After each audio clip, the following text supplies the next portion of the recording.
আজকে আহলে বাইত রাসূল সাল্লাল্লাহু আলাইহি ওয়াসাল্লাম সম্পর্কে আজ নয়, যদি সারা জনমভর আলোচনা করা হয়, শেষ করা কি সম্ভব হবে?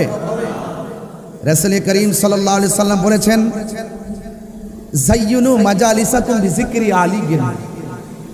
রাসূল করিম সাল্লাল্লাহু আলাইহি ওয়াসাল্লাম বলেছেন, জাইয়িনু মাজালিসাকুম বিযিকরি আলিয়িন।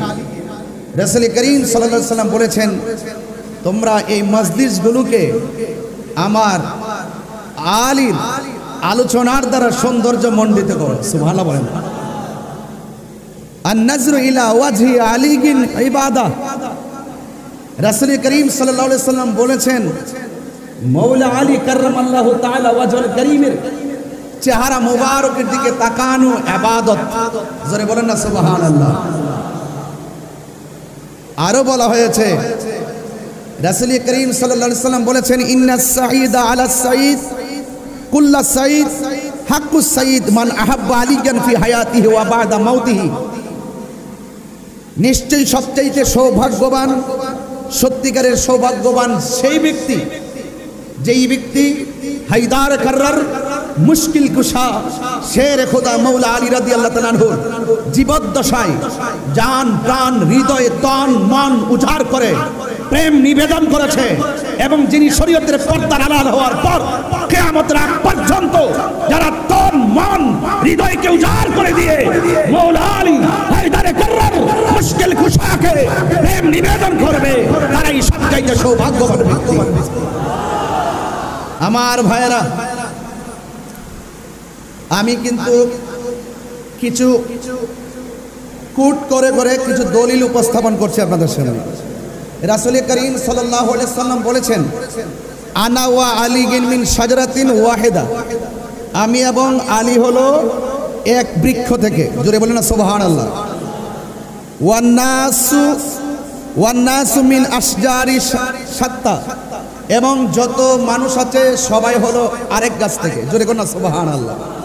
অন্যান্যরা অন্য গাছ থেকে, আর আমার প্রিয় নবী পাক সাল্লাল্লাহু আলাইহি ওয়াসাল্লাম এবং আলী হলো একই গাছ থেকে। বলেন না সুবহানাল্লাহ, একই বৃক্ষ থেকে। এই জন্য মওলা আলী রাদিয়াল্লাহু তাআলা আনহুকে ভালোবাসা ঈমানের অবিচ্ছেদ্য অংশ। রাসূল করিম সাল্লাল্লাহু আলাইহি ওয়াসাল্লাম বলেছেন, আনা মাদিনাতুল ইলমি ওয়া আলীউন বাবুহা।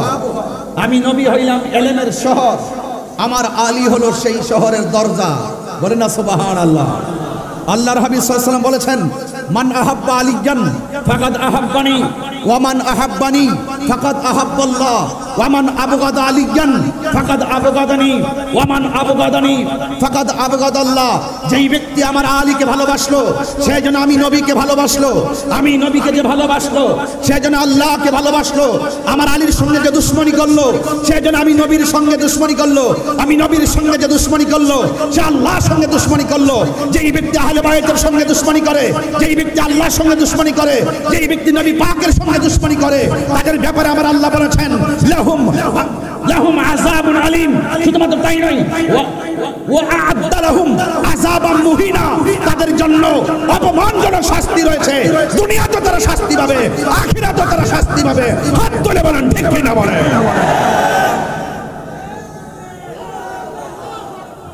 আমার বন্ধুগণ, আপনাদের কাছে খুব বেশি লম্বা ছড়া কথা বলবো না। মানাকিব আহলে বাইত রাসূল সাল্লাল্লাহু আলাইহি ওয়াসাল্লাম নিয়ে কিছু আলোচনা চলছে। আজকে আহলে বাইত রাসূল সাল্লাল্লাহু আলাইহি ওয়াসাল্লাম এর স্মরণে অত্যন্ত চমৎকার চমৎকার আলোচনাগুলো শুনছিলেন। কেন আমরা ইমামে আলী মুকাম রাদিয়াল্লাহু তাআলা আনহুকে ভালোবাসবো? এই ভালোবাসা কোনো মোল্লাদের সিদ্ধান্ত নয়।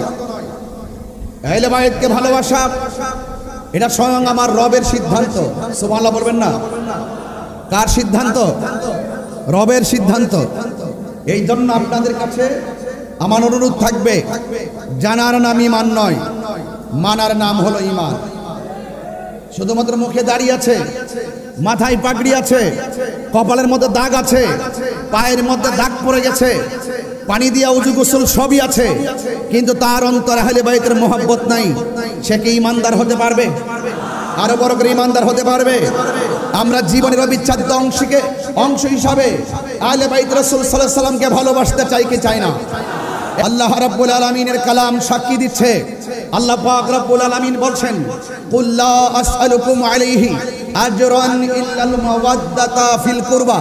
আল্লাহ পাক রাব্বুল আলামিন বলেন, ও বন্ধু আপনি বলে দিন, লা আসআলুকুম আলাইহি আজরা, আমি তোমাদের কাছে কোনো বিনিময় চাই না।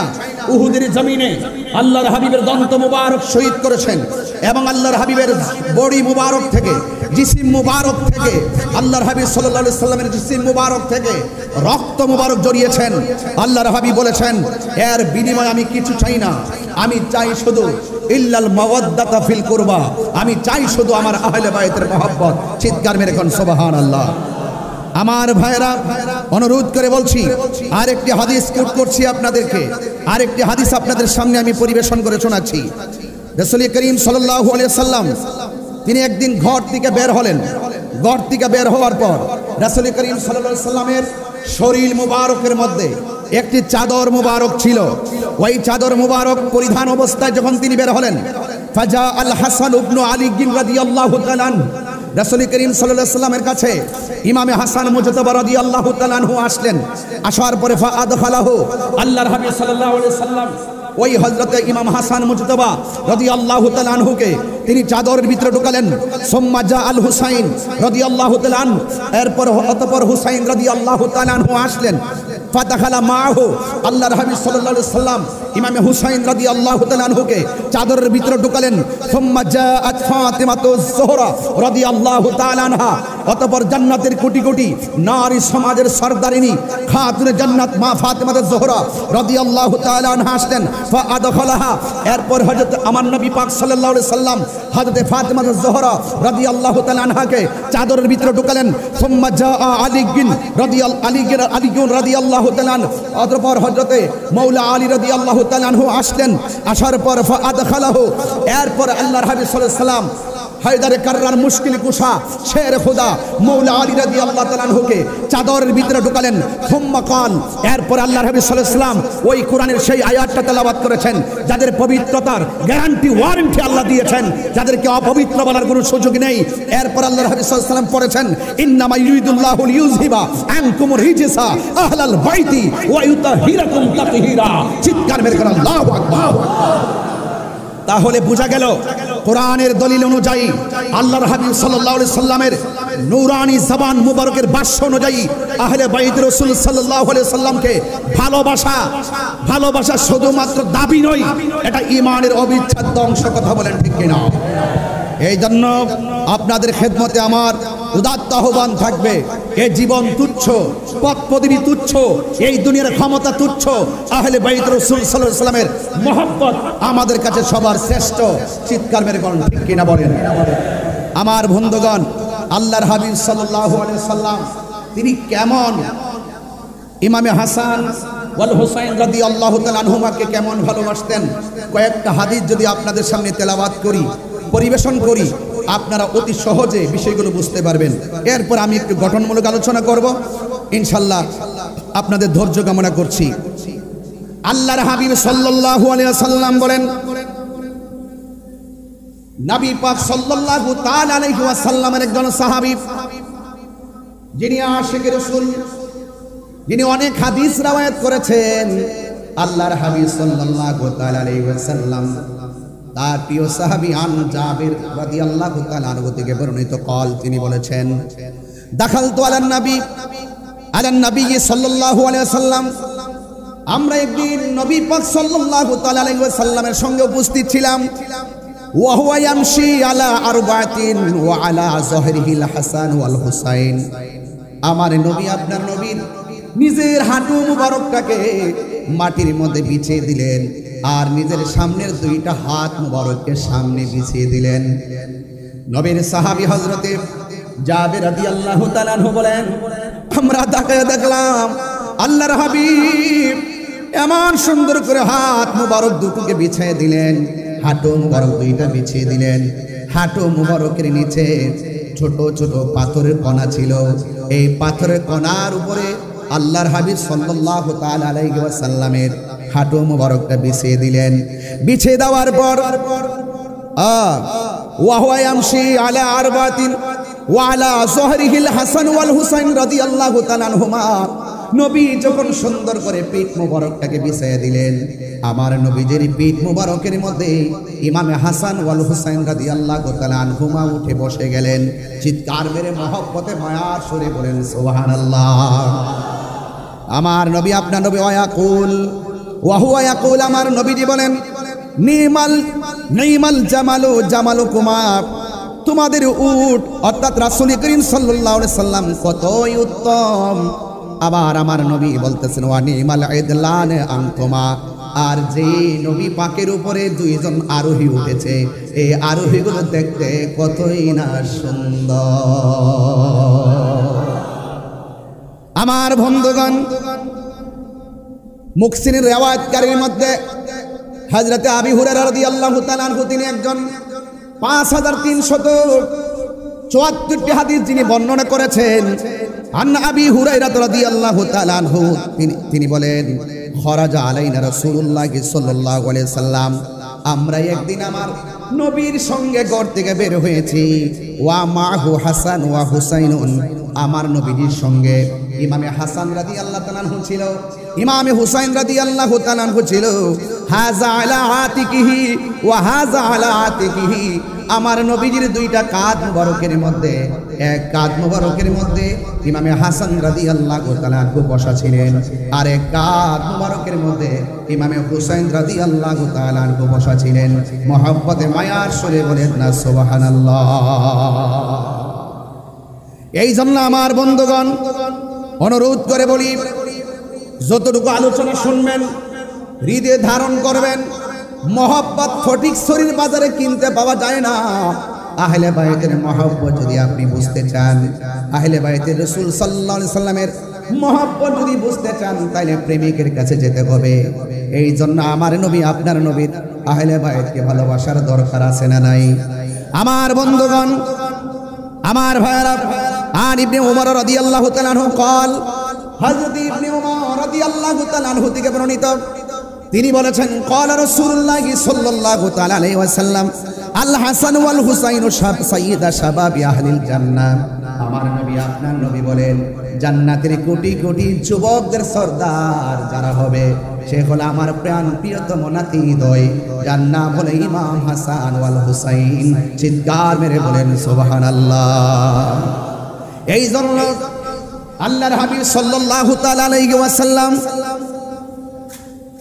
আন আলী ইবনে আবি তালিব রাদিয়াল্লাহু তাআলা আনহু থেকে বর্ণিত, আন্না রাসূলুল্লাহ সাল্লাল্লাহু তাআলা আলাইহি ওয়াসাল্লাম আখাযা বিয়াদি হাসানিন ওয়া হুসাইনিন। আমার নবী আপনার নবী রাহমাতুল্লাহি আলাইহি দুইজন নাতির হাতের মধ্যে ধরলেন। ইমামে হাসান রাদিয়াল্লাহু তাআলা আনহু ইমামে হুসাইন রাদিয়াল্লাহু তাআলা আনহুর হাত মুবারকের মধ্যে ধরলেন। দুইজনের হাত মুবারকের মধ্যে ধরার পর আমার নবী আপনার নবী বলতেছেন, মান আহাব্বানি ওয়া আহাব্বা হাযাইনে, কেউ যদি আমি নবীরে ভালোবাসতে চাও, তাইলে আমার নাতি দুইজনকে তোমরা ভালোবাসবে। চিৎকার মেরে কন্যা সুবহানাল্লাহ। এরপরে শুধু তাই নয়, ওয়া আবাহুমা, তাদের বাবাকে ভালোবাসবে, ওয়া উম্মাহুমা, তাদের মাকে ভালোবাসবে। তার মানে বোঝা গেল ইমামে হাসান রাদিয়াল্লাহু তাআলা আনহুকে ভালোবাসা, ইমাম হুসাইন রাদিয়াল্লাহু তাআলা আনহুকে ভালোবাসা, মাওলা আলী রাদিয়াল্লাহু তাআলা আনহুকে ভালোবাসা, মা ফাতেমা জোহরা রাদিয়াল্লাহু তাআলা আনহুকে ভালোবাসা। এই চারজনের ভালোবাসা যার অন্তরে থাকবে, তার অঞ্চে আমার নবী পাকের ভালোবাসা পেয়ে যাবে। শুধুমাত্র তাই নয়, আমার নবী আপনার নবী বলেন, এই চারজনকে যে ভালোবাসবে, কানা মাই ফি দারাজাতি ইয়াউমাল কিয়ামা, দুইটা আঙ্গুল মুবারকে এভাবে করলেন, যারা এই আমার আহলে বাইতদের সঙ্গে ভালোবাসাবাসির খেলা খেলবে, তারা হাসরের ময়দানে জান্নাতে আমি নবীর পাশাপাশি থাকবে।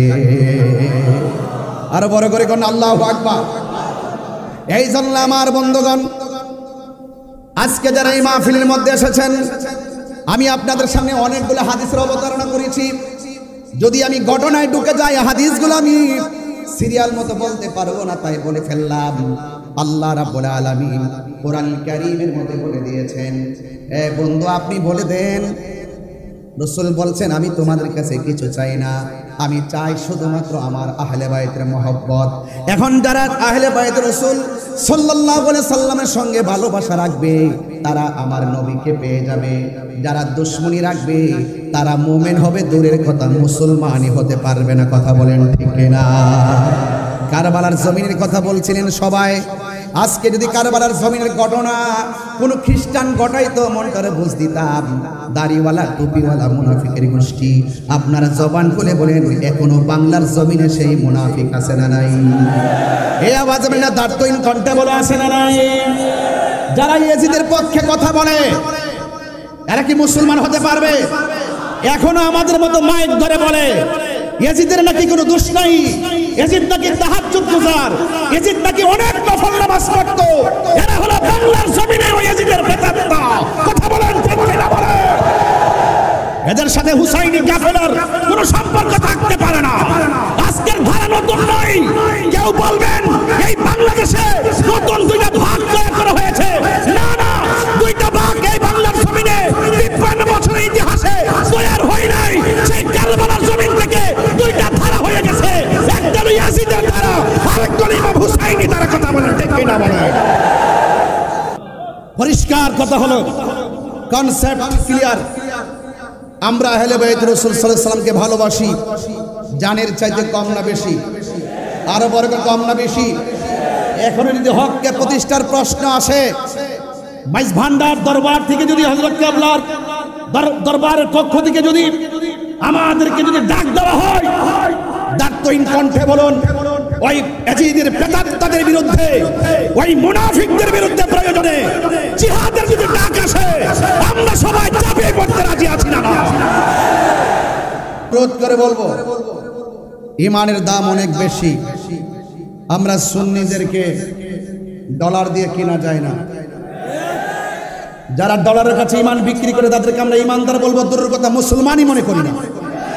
কথা বলেন ঠিক কিনা বলেন? আমরা কখনো ইমান বিক্রি করি না।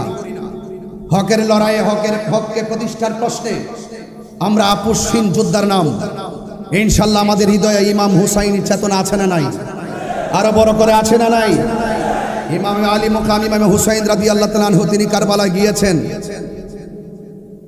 যে আচরণ তারা করেছে এখনো পর্যন্ত অনেকে যারা ইয়াজিদ প্রীতি আর ইয়াজিদের বন্দনা গায়, যারা ইয়াজিদকে আড়াল করতে চেষ্টা করে, তাদের সঙ্গে কি সুন্নি মুসলমানের কোনো সম্পর্ক আছে?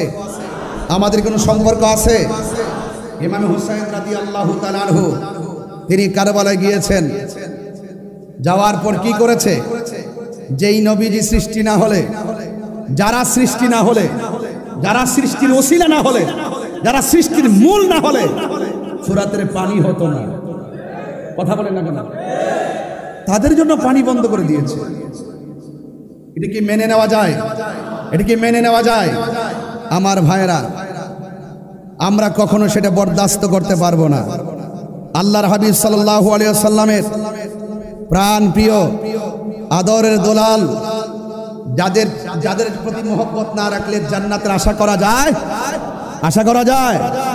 সেই ময়দানে যাওয়ার পরে ইমাম হুসাইন রাদিয়াল্লাহু তাআলা আনহুর সামনে ওই মুনাফিকরা যারা ইমামে মুসলিম ইবনে আকিল রাদিয়াল্লাহু তাআলা আনহুর পিছনে একতাদা করেছিল, এমন বহুত লোক বায়াত পরিত্যাগ করে ইমামে হুসাইন রাদিয়াল্লাহু তাআলা আনহুর বিরুদ্ধে তলোয়ার ধরেছিল। নাউজুবিল্লাহ বলেন না কেন? শহর বানু বলছিলেন ওরা তো আমাদেরকে ফুলের মালা দেওয়ার কথা, ওরা 1200 চিঠি, এত সুনাম, এত প্রশংসা, এত প্রস্তাব, এমন লিখতে এমন লেখা লিখছেন যদি আপনি না আসেন, আপনার কাছে বায়াত গ্রহণ না করে যদি আমরা মারা যাই, হাসরের মাঠে আল্লাহর আদালতে আপনাদের বিরুদ্ধে নালিশ করব। চিঠির ভাষাগুলো ছিল এত সুন্দর ভাষা হওয়ার পরেও, তারা এত সুন্দর ভাষা উচ্চারণ করে লেখার পরেও যাওয়ার পরে তারা যে আচরণ করেছে, এই আচরণ কি মেনে নেওয়া যায়? আরো বড় করে মেনে নেওয়া যায়? তারা সুন্দর করে এমন একটা প্রসেসিং করে তলোয়ার নিয়ে সামনে এসেছে, যেমন ইমামে হুসাইন রাদিয়াল্লাহু তাআলা আনহুর শাহজাদা বড় সন্তান, তিনি বলেছেন, বাবা ওরা আমাদেরকে ফুলের মালা দেওয়ার কথা, ওরা যেহেতু নবীর আওলাদের সঙ্গে দ্বিচারিতা করেছে, মুনাফিকি করেছে, ওয়াদার খেলাফ করেছে, তাদের মুখের ভাষা যতই সুন্দর ছিল তাদের ভিতর বড় খারাপ, তাদের হাতের লেখা যতই সুন্দর ছিল তাদের তলোয়ারের ব্যবহার খারাপ। এই জন্য কি করতে হবে? তাদের সঙ্গে লড়াই করতে হবে। ইমাম হুসাইন রাদিয়াল্লাহু তাআলা আনহু তিনি ওই ময়দানে সন্তানকে কি বলেছেন? এখান থেকে আজকে আমার আলোচনাটা শুরু। যতটুকু হযরত কেবলা আমাকে দয়া করেন ততটুকু পর্যন্ত আমি সামনে বাড়তে পারবো, এতটুকু বলেন। আন আলী ইবনে আবি তালিব রাদিয়াল্লাহু তাআলা আন্না রাসূলুল্লাহি সাল্লাল্লাহু তাআলা আলাইহি ওয়াসাল্লাম আন আলী ইবনে আবি তালিব রাদিয়াল্লাহু তাআলা আনহু قال আল হাসানু আশবাহু বিরাসূলিল্লাহি সাল্লাল্লাহু আলাইহি ওয়াসাল্লাম। হযরতে আলী রাদিয়াল্লাহু তাআলা আনহু বলেন, আমার সন্তান হযরতে হাসান তার শারীরিক স্ট্রাকচারটা এমন ছিল, মা বাইনা সদরি ইলার রাসি, তার বুক মুবারক থেকে মাথার তালু পর্যন্ত যেই অংশটা ছিল এই অংশটা ডাইরেক্ট ছিল আমার নবীর মতো। হুজুররা এখানে আছেন, আমি শুধুমাত্র পড়ে যাচ্ছি। এরপরে বলছেন, ওয়াল হুসাইনু আশবাহু বিন নবী সাল্লাল্লাহু আলাইহি সাল্লাম মা কানা আসফালা মিন যালিকা। ইমাম হুসাইন রাদিয়াল্লাহু তাআলা আনহুর বুক থেকে নাভি মূল থেকে নিচের যে অংশটা ছিল এই অংশটা ছিল ডাইরেক্টলি আমার নবীর মতো। বড় করে বলেন না সুবহানাল্লাহ। ইমাম আলী আকবর যখন বললেন, বাবা আপনি মাঠে যাওয়ার আগে আমি আপনার আগে যাব, তখন ইমাম হুসাইন রাদিয়াল্লাহু তাআলা আনহু তিনি বললেন, হে আলী আকবর, তুমি যদি যাও তোমার চাচার যে স্ট্রাকচার ইমামে হাসান মুজতবা রাদিয়াল্লাহু তাআলা আনহুর বুক থেকে মাথার তালু পর্যন্ত যেই অংশটা সেই অংশটা ছিল আমার নবীর মতন, এবং নাভিমূল থেকে নিচের যে অংশটা এটাও ছিল আমি তোমার বাবার যে স্ট্রাকচারটা এটা ছিল আমার নানার মতন। এখন আল্লাহ পাক তোমার মাঝে এমন একটা নিয়ামত দিয়েছে, তোমার কণ্ঠটা শুনতে ডাইরেক্ট আমার নানার মতো। তুমি যদি চলে যাও তাহলে কে আমাকে এত সুন্দর ডাক দিয়ে নানার ডাকের স্বাদ মিঠাবো। কিন্তু মনে রাখবেন, হকের প্রশ্নে কেউ ঘরে বসে থাকে নাই। আহলে বাইত রাসূল সাল্লাল্লাহু আলাইহি সাল্লাম হককে প্রতিষ্ঠার লক্ষ্যে তিনি রক্ত মুবারক ঢেলেছেন, জীবন মুবারক দিয়েছেন। এই জন্য আমাদের সবার করণীয়, আমাদেরকেও জীবন দিতে হবে। আমরা জীবন দিতে চাই কি চাই না? আরো বড় কেমন চাই কি চাই না? গভীর মনোযোগ। আমি ইমামে আলী আকবর রাদিয়াল্লাহু তাআলা আনহু বলেন, বাবা আমি চলে যাব যুদ্ধের ময়দানে। ইমামে হুসাইন রাদিয়াল্লাহু তাআলা আনহু বলেন, বাবারে তোমার কণ্ঠটা শুনতে ডাইরেক্টলি আমার নানার মতো। তুমি যদি চলে যাও কে আমাকে ডাক দিয়ে সেই ডাকের স্বাদ মিটাবে? ইমামে হুসাইন রাদিয়াল্লাহু তাআলার কোন সন্তান ইমাম আলী আকবর রাদিয়াল্লাহু তাআলা ডাক দিয়া বলেন, এ বাবা বিয়াদবরা হককে দাফন করার জন্য তলোয়ার নিয়ে এসেছে। আমরা যদি তলোয়ারের মোকাবেলা যদি জীবন দিয়া না করি তাইলে আপনার নানা জান মদিনাতুল মুনাওয়ারা থেকে খুশি হবেন না, বেজার হবেন। ইমামে হুসাইন রাদিয়াল্লাহু তাআলা আনহু যখন সন্তানের পক্ষ থেকে প্রশ্নের অবতারণা শুনলেন তিনি বললেন বেজার হবে। ইমামে আলী আকবর রাদিয়াল্লাহু তাআলা আনহু ডাক দিয়ে বলেন, বাবা তাইলে আপনি আমাকে আর না করবেন না, আমি আপনাকে ডাক দিয়ে জিহাদের ময়দানে যাব, সেখান থেকে আবার এসে আপনাকে আমি প্রাণ ভরে ডাকবো। হাতের মধ্যে তলোয়ার নিলেন, তলোয়ার নিয়ে তিনি যুদ্ধের ময়দানে চলে গেলেন। যুদ্ধের ময়দানে যাওয়ার পরে ওই পাপিষ্ঠ নরাদাম ইয়াজিদের অনুসারীরা, ওই বিয়াদবরা এমন ভাবে ডানে বামে সামনে পিছনে আক্রমণ শুরু করলো। আপনারা জবান খুলে বলেন, ইমামে আলী আকবর রাদিয়াল্লাহু তাআলা আনহুর গায়ের মধ্যে কি গায়ের জোর না বেলায়েতের জোর? আর জবান খুলে বলেন কিসের জোর? আল বেলায়েতু জিল্লুন নবুওয়াত, বেলায়েত হলো নবুয়তের ছায়া মুবারক। এ বন্ধু এমন ভাবে তিনি যুদ্ধ শুরু করলেন, ডানে আসলেও পারে না, বামে আসলেও একদম পারে না, সামনে আসলেও পারে না। মনে রাখবেন, যুদ্ধে জয়ী হওয়ার জন্য সংখ্যা কোনো ব্যাপার না। যুদ্ধের জয় পরাজয় হওয়ার, যুদ্ধের জয় পরাজয়ের মধ্যে সংখ্যা কোনো ব্যাপার না। যুদ্ধের জয় পরাজয় নির্ভর করে একমাত্র আল্লাহর উপরে অবিচল আস্থার মাধ্যমে। কথা বলেন ঠিক কিনা? ইমামে আলী আকবর রাদিয়াল্লাহু তাআলা আনহু এমন ভাবে যুদ্ধ শুরু করলো,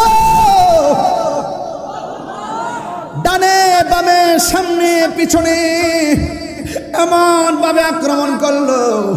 অনেকে যারা ইয়েজিদের পক্ষে কথা বলে, আমার তো মনে চায় ওই সমস্ত মৌলবীদেরকে স্যান্ডেল দিয়ে পিটাইতে। কথা বলেন ঠিক কিনা?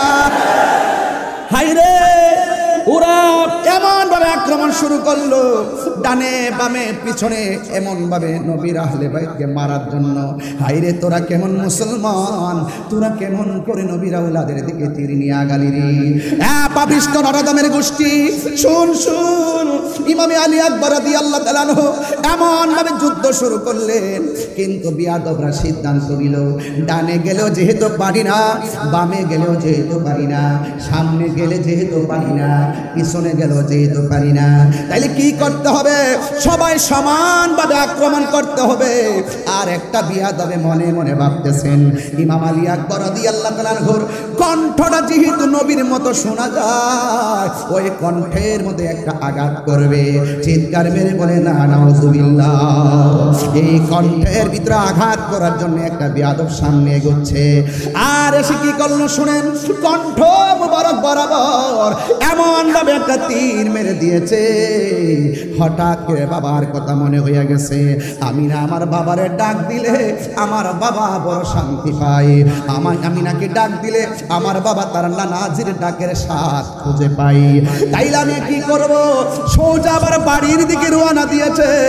আমি যদি শাহাদাতের নাজরানা যদি আমি পরিবেশন করি, তাইলে আমার বাবাকে আর ডাক দেওয়া হবে না। দৌড়াইয়া বাবার কাছে চলে গেলেন।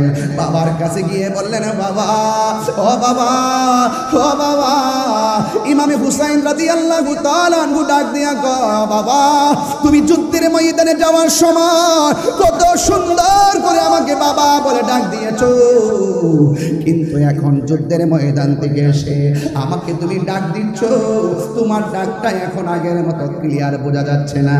অর্ধেকটা ডাক যেন হঠাৎ করে হাওয়া হয়ে বের হয়ে যায়। বাবার কাছে যদি বলে আমাকে আঘাত করেছে, বাবা কষ্ট পাবে, মা শহর মানুষ কষ্ট পাবে।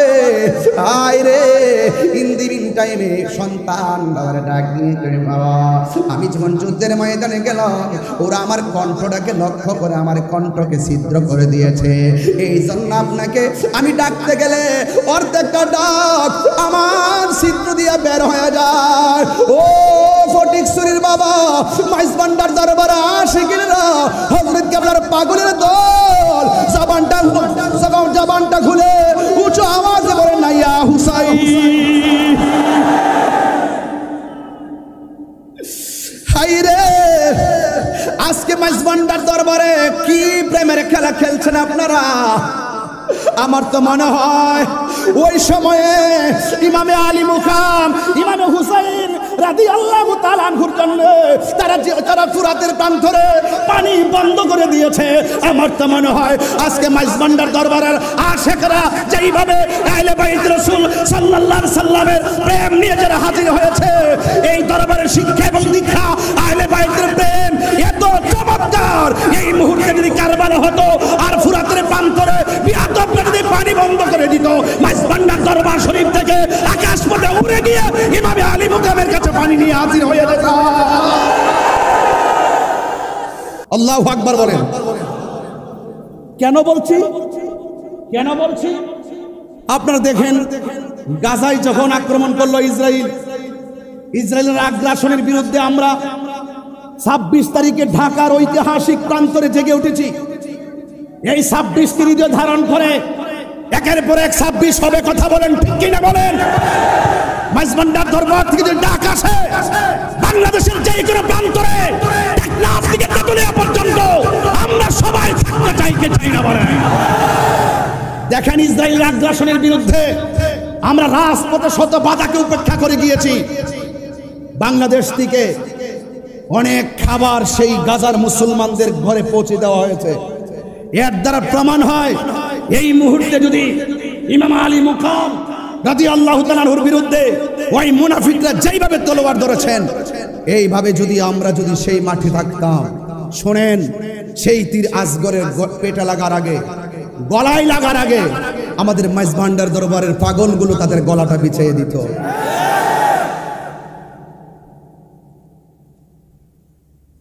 আপনাদেরকে অনুরোধ করে বলবো, আজকের কথা শুধু ঘটনা নয়, আজকের কথা হলো চেতনা। বাঁচতে হলে বাঁচার মতো বাঁচেন। কথা বলেন ঠিক কিনা বলেন? মুনাফিকের জিন্দেগি 50 বছরের প্রয়োজন নয়। কথা বলেন ঠিক কিনা? ইমানদারের জিন্দেগি নিয়ে একদিনই যথেষ্ট। ইনশাআল্লাহ বলেন না কেন? আর ইনশাআল্লাহ বলেন না কেন? ডাক দিয়া বলে, বাবা ওরা আমাকে এমন ভাবে গলার মধ্যে আঘাত করেছে, আমি আপনাকে বাবাটা পরিপূর্ণ ডাকতে পারি না। এবার বাবা বিচলিত হয় না, কারণ নবীর আহলে ভাই আমার নবী পাকের আদর্শ বাস্তবায়ন করার জন্য এবং তার নানা জানের কোটি কোটি উম্মতকে নাজাতের উসিলা করার জন্য নিজের রক্ত মোবারক ধুধু বালু কামায় প্রান্তরে শুকনা মরুভূমির বালির মধ্যে শুকনা বালুতে রক্ত মোবারক দিয়ে ভিজিয়ে নানা জানের কোটি কোটি উম্মতকে জান্নাতে নেওয়ার উসিলা করেছেন। কথা বলেন ঠিক না?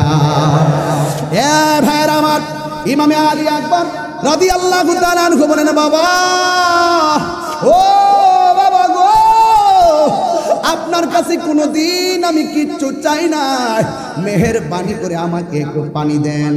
কিন্তু কেমন খবর দেখেন রে বাবা, মস্কের ভিতরে পানি নাই, ফুরাতের প্রান্তরে পানি আছে, কিন্তু পানি আনতে দেয় না, বন্ধ করে রেখেছে। কূপের মধ্যে পানি নাই যে পানি পান করাবে। অনেক মানুষ বলে পানি নাই, পানি পান করাইতে পারি না, কিন্তু এই কথাটা আমি কিছুক্ষণের জন্য আড়াল করতে চাই। পানি নাই মানে আনতে পারে না মানে কিসের বন্ধ? খাজা গরিবে নামাজ যদি আনা সাগরের পানি লুটার ভিতরে আনতে পারে, তাইলে কোটি কোটি গুণ পাওয়ার হলো আমার মৌলা হুসাইন। কথা বলেন ঠিক না? আমি আগেই বলেছি, এই রক্ত মুবারকটা ঢেলে দেওয়ার মূল কারণ কোটি কোটি নবীর পাগলকে জান্নাতে নেওয়ার জন্য। কথা বলেন ঠিক না? সব কথা তো আর বলতে পারবো না, এত গভীরও তো যাইতে পারি না, বুঝার জন্য বলছি। ডাক দিয়া বলে, বাবা আমাকে পানি দেন। হুসাইন রাদিয়াল্লাহু তাআলা আনহু বলে, আমি কেমন বাবা, মস্কের ভিতরে পানি নাই, কূপের মধ্যে পানি নাই, ফুরাতের প্রান্তরে পানি ঢেউ খেলে, কিন্তু আমি পানি আনতে তারা আমারে দেয় না। ও বাবা, তুমি আমার কাছে পানি চাইছো, ঠিক আছে, তুমি লম্বা হয়ে মাটির মধ্যে শুয়ে যাও। লম্বা হয়ে সন্তান অধীর আশা নিয়ে শুয়ে গেলেন। ভাই তোমার জবানটার একটু হা করো। এবার জবানটারে হা করছেন।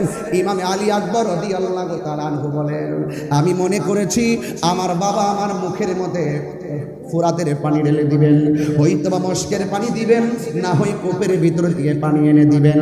আমি তাকায় দেখলাম বাবা আমার ডাক দিয়া কয়, আলী আকবর তুমি আমার কাছে পানি চাইছো, একটু মুখটা হা করো। যেই মাত্র মুখটা হা করলেন, ওই মুহূর্তে ইমামে আলী আকবর রাদিয়াল্লাহু তাআলা আনহু বলেন, বাবা আমারে পানি দেওয়ার কথা বলে নিজের শুকনা জিহ্বাটা, নিজের শুকনা জিহ্বা মুবারকটা আমি আলী আকবরের মুখের ভিতরে ঢুকাইয়া দিল। আমি কি, আমার জিহ্বা তো শুকনা, আমি তাকায়া দেখতেছি আমার বাবার জিহ্বাটা আরো বেশি শুকায়া রইছে।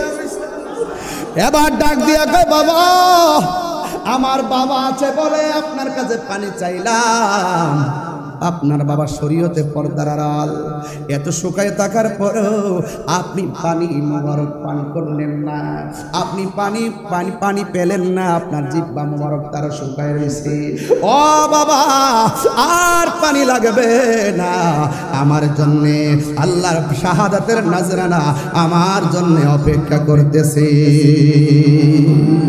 এ নাই নাই, ইমামে আলী আকবর রাদিয়াল্লাহু তাআলা আনহু নাই, শহর বানো ডাক দিয়ে কে আব্বা। ইমাম আব্বাস রাদিয়াল্লাহু তাআলা আনহুর হাতের মধ্যে একটা থলি ধরায় দেওয়া হলো। ছোট্ট বাচ্চা আলী আসগর কাঁদে, ঘরের মধ্যে মহিলারা পানি পান করতেছে না, একটু ফুরাতের প্রান্তরে যান, যাইয়া একটু পানি নিয়ে আসেন। এবার থলি নিয়া মাঠের মধ্যে পানি আনতে গেল। এই ইবনে জিয়াদের গোষ্ঠীর কত নাফরমান, তারা আসার সুযোগ দিল কিন্তু যাওয়ার সুযোগটা দেয় না। কি করলো জানেন?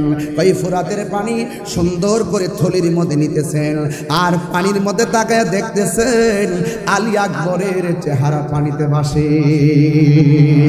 একেবারে সুন্দর করে পানিটা নিলেন, একটু আগে পান করবেন। পান করতে যাইয়া দেখেন ওই পানির মধ্যে হাতের কুশের মধ্যে আলী আকবরের চেহারা ভাসে।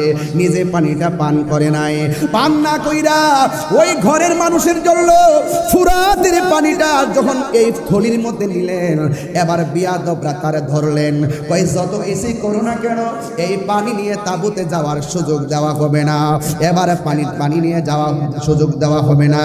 ইন দি মিন টাইমে ইমাম আব্বাস রাদিয়াল্লাহু তাআলা আনহু বলেন, আমাকে তোমরা মেরে ফেলো, আমার কোনো আপত্তি নাই, আমি ওয়াদা করেছি পানি নিয়ে যাব, একটু পানিটা পৌঁছাইয়া দেওয়ার সুযোগ দাও। ডাক দিয়া বলেন, না, সুযোগ দেওয়া যাবে না। ও বন্ধুরে, ও মাইজ ভান্ডার দরবারের বাবা, এবার তারা আক্রমণ করলো। আক্রমণ করতে করতে করতে করতে তার ওই থলির বরাবর একটা তীর দিয়ে আঘাত করলো। থলির পানিটা আস্তে আস্তে করে, যে পানি দিয়া নবীর আওলাদের কলিজা ভিজে নাই, সেই পানি ফোরাতের প্রান্তরের দুদু বালুকাময় প্রান্তর ভিজে গেল। ওই নাফরমানের গোষ্ঠী পানি পান করতে দেয় না, এমন ভাবে আঘাত করলো তার ডান হাতটা কেটে ফেললো। এবার তিনি ব্যাগটা বাম হাতের মধ্যে নিলেন, বাম হাতটা কেটে ফেললো। এবার হাত দিয়ে সুন্দর করে কামড় দিয়ে ধরলেন। এই বিয়াদবরা কি করলো, ইন দি মিন টাইমে তার সিনা মুবারকের বরাবর আঘাত করলো। এইভাবে আঘাত করার পর নাই ইমাম আব্বাস নাই, হঠাৎ করে একটা সন্তান যার নাম হলো ওয়াহাব কালবি, ওই ওয়াহাব কালবি তার মা দুঃখিনীকে ডাক দিয়ে বলে, ও মা, ইমামে আলী মুকাম ইমামে হুসাইন রাদিয়াল্লাহু তাআলার গুরু সঙ্গীরা যারা এসেছিলাম সবাই একে একে শহীদ হয়ে যাচ্ছে, আমার একটু বিদায় দেন। এই কথা আমি বিগত পরশু দিনে বলেছি, আবারও বলে দিয়ে যায়। ও আপুরে, ইন্দিমিন টাইমে ইমামে হুসাইন রাদিয়াল্লাহু তাআলা আনহু এই যুদ্ধের ময়দানে তিনি প্রস্তুতি নেবেন।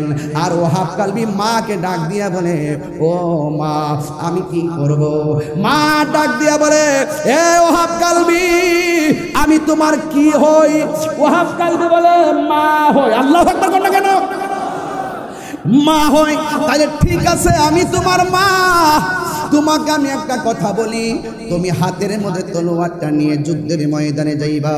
ইমামে আলী মুকাম ইমামে হুসাইন রাদিয়াল্লাহু তাআলা আনহু যুদ্ধের ময়দানে যাওয়ার আগে তুমি যুদ্ধের ময়দানে যাইবা, কিন্তু আমি মা তোমাকে একটা কসম দিতে চাই। তাই মা বলে দেন না। মা ডাক দিয়া বলে, ও ওয়াহাব কালবি, শুনো শুনো, যুদ্ধের ময়দানে তুমি যাইবা, বিয়াদবদের সঙ্গে মুনাফিকদের সঙ্গে অস্ত্র নিয়ে সামনে বাড়বা। এরা যতই তোমাকে তাড়া করুক না কেন, এরা যতই তোমাকে ধাও দাও না কেন, খবরদার একটা কদম পিছনে দেওয়া যাবে না। তুমি যদি একটা কদম পিছে দাও, তাহলে বাইতে রাসূল সাল্লাল্লাহু আলাইহি সাল্লামের জন্য সামনে যাওয়া যায়, সাহস নিয়ে সামনে যাওয়া যায়, ভয় নিয়ে পিছু হটা যায় না। তুমি সামনে যাইবা, একটা কদম তুমি পিছনে দিবা না। একটা কদম যদি তুমি পিছনে দাও, তাইলে আমি মা দুঃখিনীর দুধের দাবি ছাড়ব না। চিৎকার মেরে কি আল্লাহু আকবার বলা যাবে না? এমন কসম দিয়ে বলার পর ওই মুহূর্তে ওয়াহাব কালবি হাতের মধ্যে তলোয়ারটা নিয়ে তিনি সোজা চলে গেলেন কারবালায়। যুদ্ধ করতেছেন বিয়াদবরা সবাই মিলে এমন ভাবে একটা তাড়া করলো। ওয়াহাব কালবি রাদিয়াল্লাহু তাআলা একটু পিছনে যাওয়ার জন্য চেষ্টা করছিলেন। হঠাৎ করে মার কসমের কথাটা মনে হয়ে গেছে। মা যখন কসম দিল, ওই কসমের কথা যখন স্মরণ হয়ে গেছে, ইমাম আলী আকবর একটা কদম, ইমাম ওয়াহাব কালবি একটা কদম আর পিছনে দেয় নাই, সামনে অগ্রসর হলো। হাজার হাজার মানুষের সামনে একা কি করবে? বিয়াদবরা এমন জোরে তার গলার মধ্যে একটা আঘাত করলো, দেহ থেকে কল্লাটা কেটে জমিনের মধ্যে ফেলে দিল। যেই মাত্র জমিনের মধ্যে ফেলে দিল, যেমন করে আমি টিস্যুটাকে ধরলাম, এমন ভাবে বিয়াদবরা ইমাম হযরতে ওয়াহাব কালবির মাথার চুলের মধ্যে এমন ভাবে ধইরা এই কল্লা মুবারকটাকে তার মায়ের কাছে নিয়ে গেল। ডাক দিয়া বলে, তুমি কেমন মা, একমাত্র সন্তানকে দুধের কসম দিয়া রণাঙ্গনে মায়ের খাওয়ায়া শেষ করলা। ধরো ধরো তোমার সন্তানটা তোমার হাতে রাখো। এবার মা দুঃখিনী কাটা কল্লা দেখে কান্নার কথা, কিন্তু মা দুঃখিনী একটু চোখের পানি ফেলে নাই, বরং মুচকি মুচকি হাসতেছে। আপনার মা যদি আপনার কাটা কল্লা দেখে হাসবে না কাঁদবে? এ যুবক, ওই ওয়াহাব কালবি রাদিয়াল্লাহু তাআলা আনহু আম্মা জান কাটা কল্লা দেখে তিনি হাসতে শুরু করলেন। এবার ওরা ডাক দিয়া বলে, এ ওয়াহাব কালবির মা, সন্তানের কাটা কল্লা দেখে কেন তুমি হাসতেছো? এবার ডাক দিয়া বলে, আমি হাসবো না কি কাঁদবো নি? আমার সন্তানকে আমি যুদ্ধের ময়দানে পাঠাইছি, আহলে বাইত রাসূল সাল্লাল্লাহু আলাইহি সাল্লামের পক্ষে যুদ্ধের মাঠে আমার সন্তান কল্লা দিয়েছে। একটু আগে ছিলাম আমি ওয়াহাব কালবির মা, কল্লা কাটার পরে আমাকে আমার আল্লাহ শহীদের মা বইলা ডাক দিবে।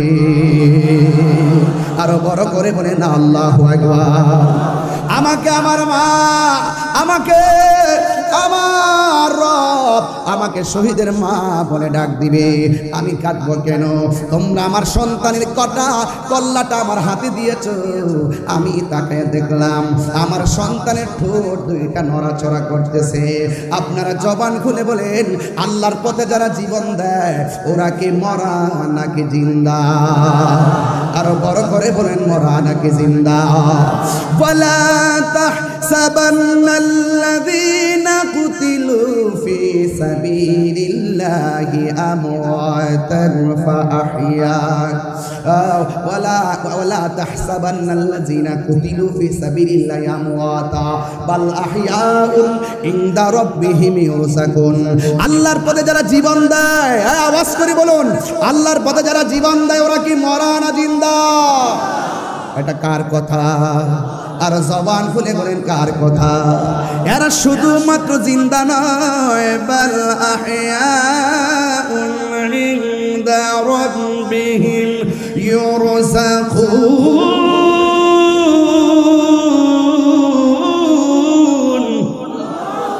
এরা শুধুমাত্র জিন্দা নয়, এরা আল্লাহর পক্ষ থেকে জান্নাতি খাবার খাইতেছে। কথা বলেন ঠিক কিনা?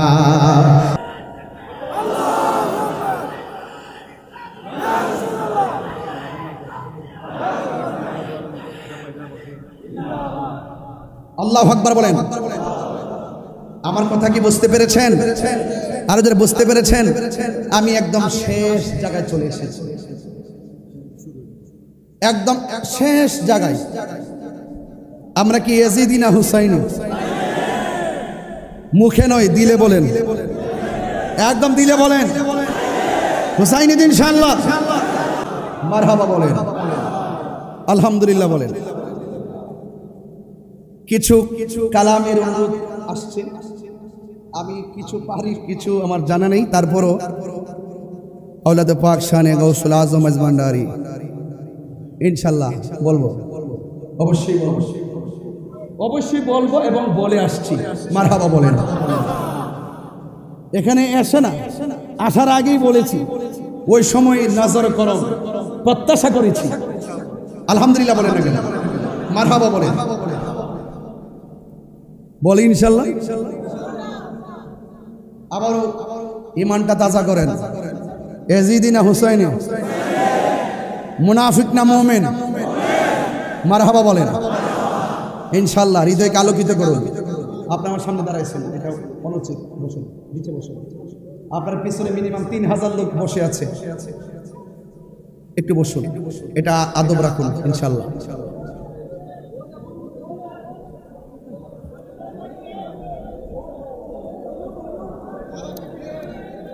আলহামদুলিল্লাহ বলেন।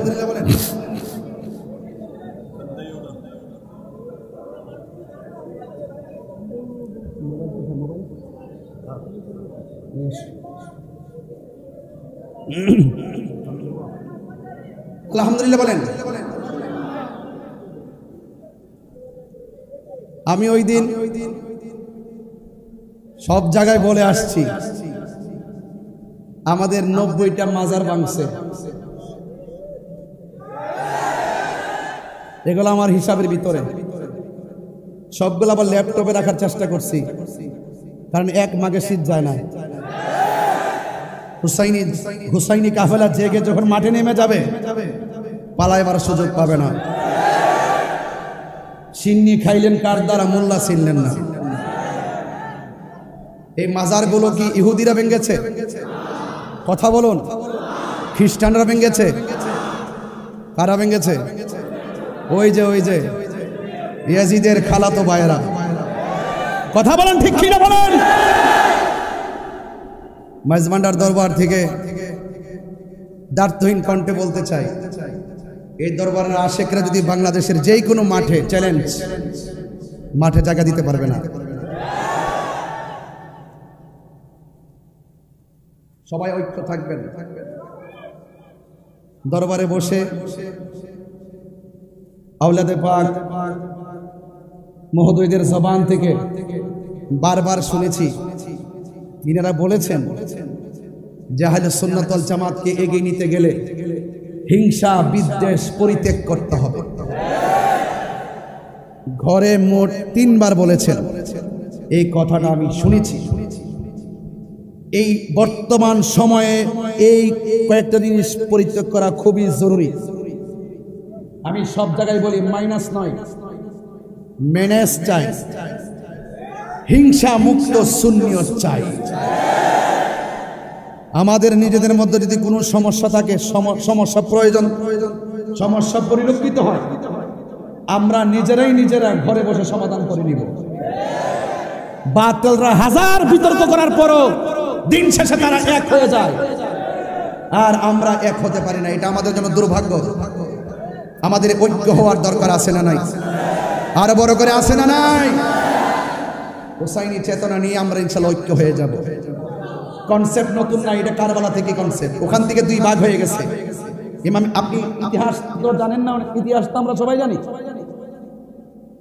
ইমাম মুসলিম ইবনে আকিলকে যখন শহীদ করা হয়, তিনি বলেছেন আমাকে 2 রাকাত নামাজ পড়ার সুযোগ দাও। সন্তান 2 জনকে যখন শহীদ করা হয়, সন্তানগুলো বলছিল আমাকে 2 রাকাত নামাজ পড়ার সুযোগ দাও। আপনি খবর নিয়ে দেখেন, ইমামে আলী মুকাম ইমামে হুসাইন রাদিয়াল্লাহু তাআলা আনহুকে যখন গলার মধ্যে, গলা মুবারকের মধ্যে ছুরি চালানো হয়েছিল, ঠিক ওই মুহূর্তে তিনি অসংখ্য বল্লম তীরের আঘাত নিয়েও বলেছিলেন আমাকে 2 রাকাত নামাজ পড়ার সুযোগ দাও। কেন বলেছিলেন? একটা মাত্র কারণে বলেছিলেন, কারণ ওই মাঠে তারাও নামাজ পড়েছে, তারাও ফুরাতের পানি দিয়ে উঁচু করেছে, তারাও আযান দিয়েছে, তারাও ইকামত দিয়েছে, তারাও জামাতে নামাজ পড়েছে। ইমামে আলী মুকাম ইমামে হুসাইন রাদিয়াল্লাহু তাআলা আনহু আলাদা জামাত করে নামাজ পড়ে তিনি বুঝিয়ে দিয়ে গেলেন, ওদের নামাজ আমার নামাজ এক নামাজ না। কথা বলেন ঠিক কিনা? আমরা তো সেইভাবে বিভক্ত আছি। এটা থাকবে। এটা কি থাকবে? ওই মুনাফিক এখনো আছে না নাই? এই জন্য আজকে এই দরবার থেকে প্রত্যাশা সবার প্রতি একটাই থাকবে, আমরা ইনশাআল্লাহ ঐক্যবদ্ধ মিশন তৈরি করে আহলুস সুন্নাত ওয়াল জামাতকে একটি প্ল্যাটফর্ম উপস্থাপন করে এই বাংলাদেশকে যেভাবে আমরা অতীতে দেখে এসেছি, আগামীতে দেখাবো। এই দেশের মধ্যে একমাত্র শান্তিপ্রিয় দল আহলুস সুন্নাত ওয়াল জামাত। আহলুস সুন্নাত ওয়াল জামাত সন্ত্রাসীতে বিশ্বাসী নয়। অনেকের আওয়াজ আসতে হয়ে গেছে। আহলুস সুন্নাত ওয়াল জামাত সন্ত্রাসীতে বিশ্বাসী নয়। মাইজভান্ডার দরবার শরীফ থেকে দার্থহীন কণ্ঠে আবারও বলতে চাই, আহলুস সুন্নাত ওয়াল জামাত চাঁদাবাজিতে বিশ্বাসী নয়, বোমাবাজিতে বিশ্বাসী নয়, জঙ্গিবাজিতে বিশ্বাসী নয়, জ্বালাও পোড়াতে বিশ্বাসী নয়। আহলুস সুন্নাত ওয়াল জামাত শান্তিতে বিশ্বাসী। আহলুস সুন্নাত ওয়াল জামাত কারো দালালি করে না।